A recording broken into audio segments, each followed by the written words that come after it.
Air fryers have become the it kitchen item over the past several years, going from enthusiast obscurity to mainstream machine.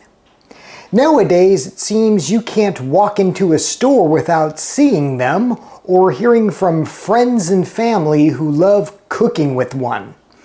They've become so common that instructions for cooking with them are now regularly found on packaged food. Yet I know there's a lot of you out there who are still on the fence about these things. Is an air fryer really that big of a deal, and what makes it different from a conventional oven or even a toaster oven? Or perhaps you're coming at this with eyes wide open and want to know what an air fryer is and how one even works. You're in the right place. Today I'm going to tell you everything you need to know about air fryers, 10 reasons why you might want to buy one, and a few reasons why you may not. In the process, I'll show you some of the many meals and foods you can cook in an air fryer, a few of which will surely surprise you. Let's get cooking.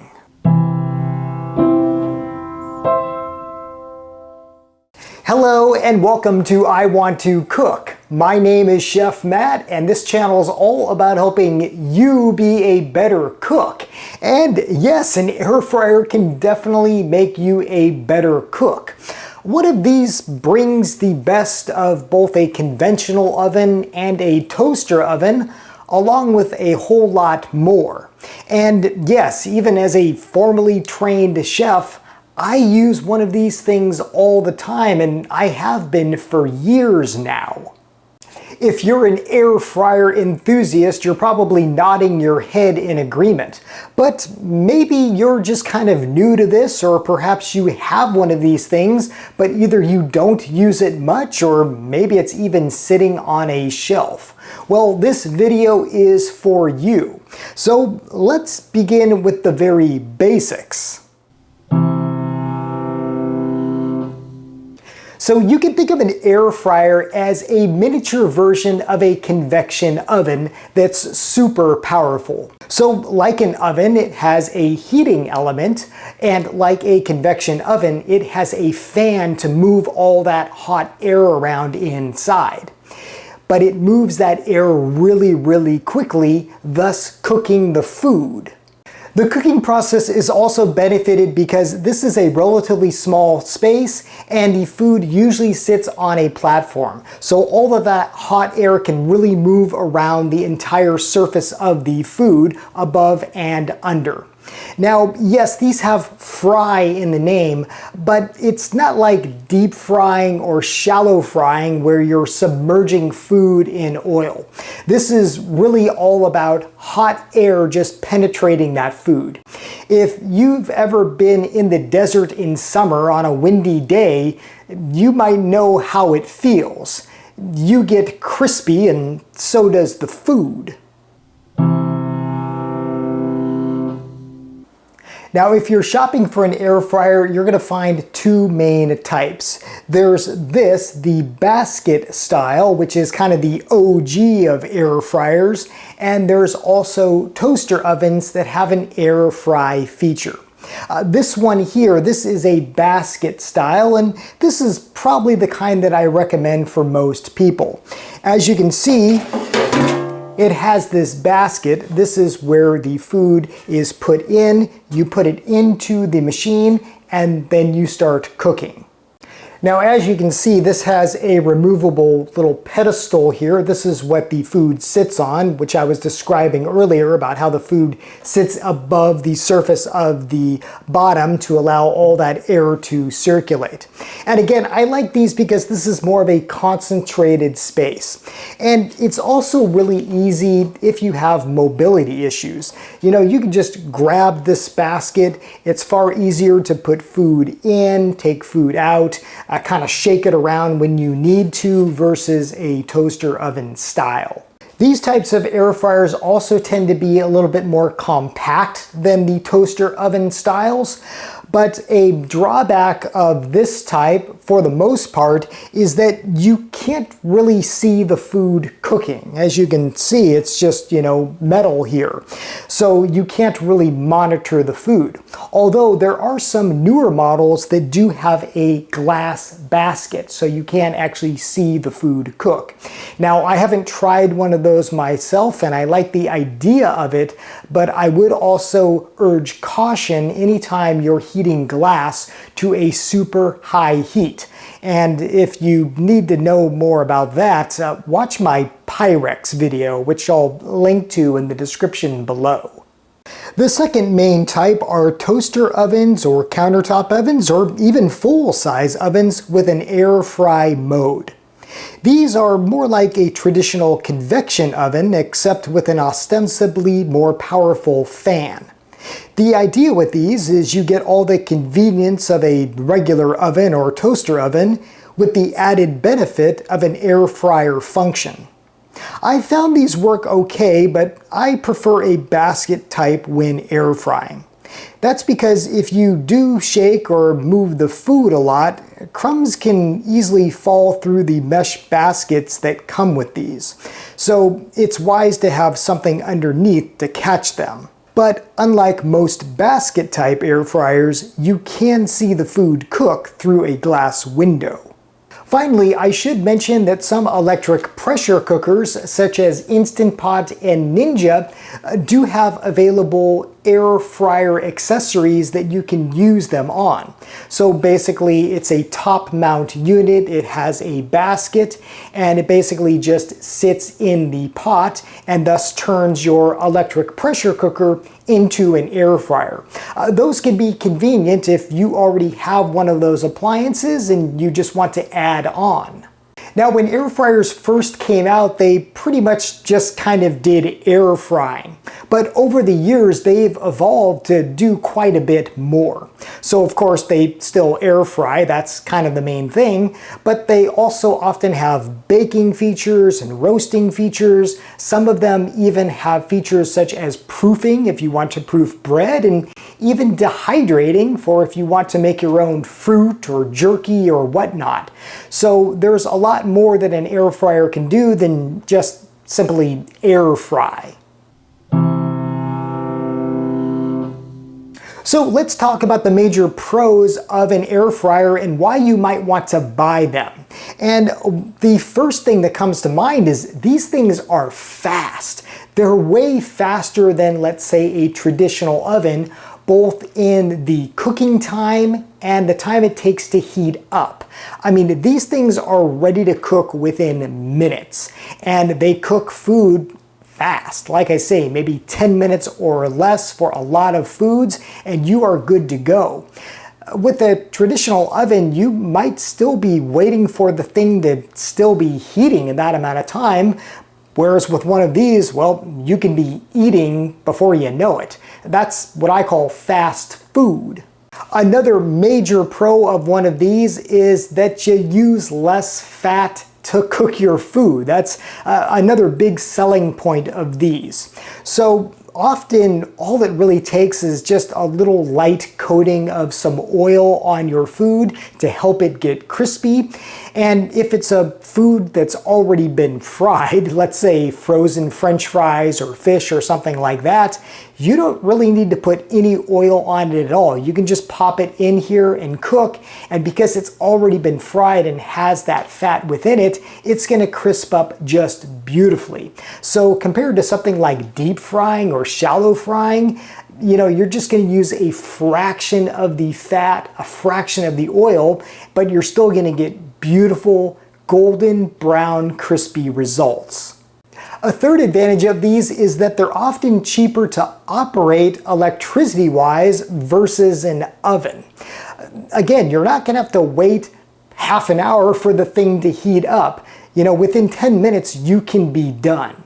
So you don't have to use all that energy that it usually takes to preheat the oven and get it hot and get it cooking. With one of these, they're so fast that by the time, let's say, a main oven is heated and ready to go, well, you could be eating the meal that you made in one of these. So cheaper electricity can be a really big factor and a good selling point for using an air fryer. Also along those lines is that unlike a big old oven, it doesn't have to heat up the entire house. Again, this is a smaller unit, and while it does of course heat up, not to the point of like an oven. If you've ever had to heat an oven in the summertime just to make a small batch of cookies or something, you might wonder if it's really worth it. By the time you eat the cookies, you're maybe sweating and whatnot. With one of these, that doesn't have to be the case. And here's another advantage of one of these, especially the basket type. They're relatively portable. So, you don't actually have to use it inside at all. Truth be told, I mostly use this guy on the patio. That way, I'm not heating the house at all, and neither am I introducing fumes and smells of whatever I'm cooking inside the house. As long as I have access to electricity, just a standard socket, you can cook anywhere with one of these. So that can also be an advantage of maybe if you have an RV or you live in a small dorm or just have a kitchenette. This could be a great solution that doesn't involve having to install an oven or haul one around. As long as you have electricity, you can use one of these just about anywhere. One of these can also be a great advantage if you have mobility issues or maybe limited strength. You don't want to be bending down and reaching into an oven. I mean, all it takes is just, pulling out a basket with one of these. That's far easier and can be far easier on you. So they're just easier to operate in that manner too. You don't have to worry about, breaking your back just to make some French fries or maybe some nuggets. That also means that one of these can be safer to use, especially if you have, let's say, a large family with varying ages in the house. If you've ever burned yourself reaching into an oven, again, trying to get out a big turkey for Thanksgiving or something like that, well, you don't have to worry about that with one of these. These really are a lot easier, a lot more user-friendly, let's say, than a full blazing hot oven that you're trying to reach into. These are just simpler.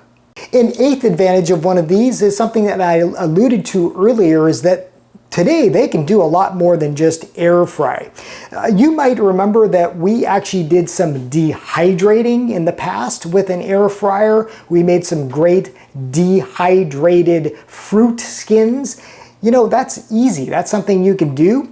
Proofing is another way that one of these can really be great. If you do a lot of bread baking and your bread can fit in one of these, just have this do the proofing. It's enclosed, it's easy.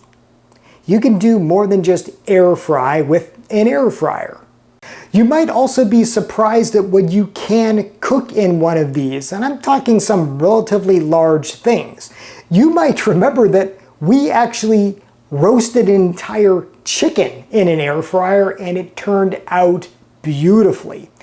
Yeah, I mean, you can do that in an air fryer. They can do a lot more than just sizzle up some frozen French fries. And finally, what's easier to clean than an entire oven? This basket. It's super simple. You don't have to worry about ruining your oven or using toxic chemicals to clean it. One of these really cleans up easily just with some dish soap and hand washing. It really is that easy. You don't have to worry about a big fuss and again bending over trying to scrape and scrub. Just give this a wash with a sponge and you're good to go. Of course, no cooking tool or appliance is perfect, and that applies to air fryers. So let's talk about some of the cons so you can factor that into your buying decision. And the first thing to know is, well, it's probably not going to replace your oven entirely. So come Thanksgiving, you're not going to be cooking an entire turkey in one of these. An entire chicken, yes. A whole turkey, no. I mean, it's limited space. It just ain't gonna do it. So you do have to think about the quantities of food that you cook. These could be great for individuals and small families, but you know, if you've got a commissary in your kitchen, you're feeding a dozen people, one of these may not be all that useful for you. That limited space also means you're relatively limited in the amount of food that you can cook. So if you're trying to cook up a lot of those French fries, you might have to do it in batches, and you can usually only cook one type of food at a time. Although I will note that there are some newer varieties with like dual baskets, so you can cook two different types of food at the same time. A third thing to know is that these do require some tending, and if you don't have one that you can see through, like the toaster oven style or those with a glass enclosure, you know, you're gonna have to be checking on it. It's not just like a regular oven where you can turn on a light, peer through the window, and see what's going on. So it does take some tending to. And like any new appliance, there is a small learning curve. You may need to know when you have to shake it and whatnot. And of course, it is yet another appliance. So if you are really tight on space and, you know, maybe even electrical outlets, you may not want to add yet another thing to your kitchen. And if you do, well, the toaster oven style might be better for you, because that way, you know, you can get a toaster oven and do all the things with that, along with some air frying. Not just, you know, having a countertop oven or a regular oven and one of these things. That might be too much for you. And the last thing you should know about these things is where you place them. See, in back of an air fryer, you have some air vents that exhaust all that hot air that's inside it. It does need to go somewhere, and it's usually out the back. So you don't want to put these too close to like a combustible material or something that, you know, wouldn't be good to be heated all the time. Again, I use mine outside, so it just kind of vents into the air, but that might not be the case with what you can do with one of these for your needs. So just know that you do need to be careful where you place it, and you are still going to get some hot air exhausted from the unit. So there you go, some air fryer 101. Now, if you haven't guessed already, I'm on board with these things. I really like them. I've kind of been in love with them for years now, ever since I first bought one. Nowadays, it seems like every brand makes one. You can find them at a variety of price points, everything from $50 or less and up, just depending on how many features it has.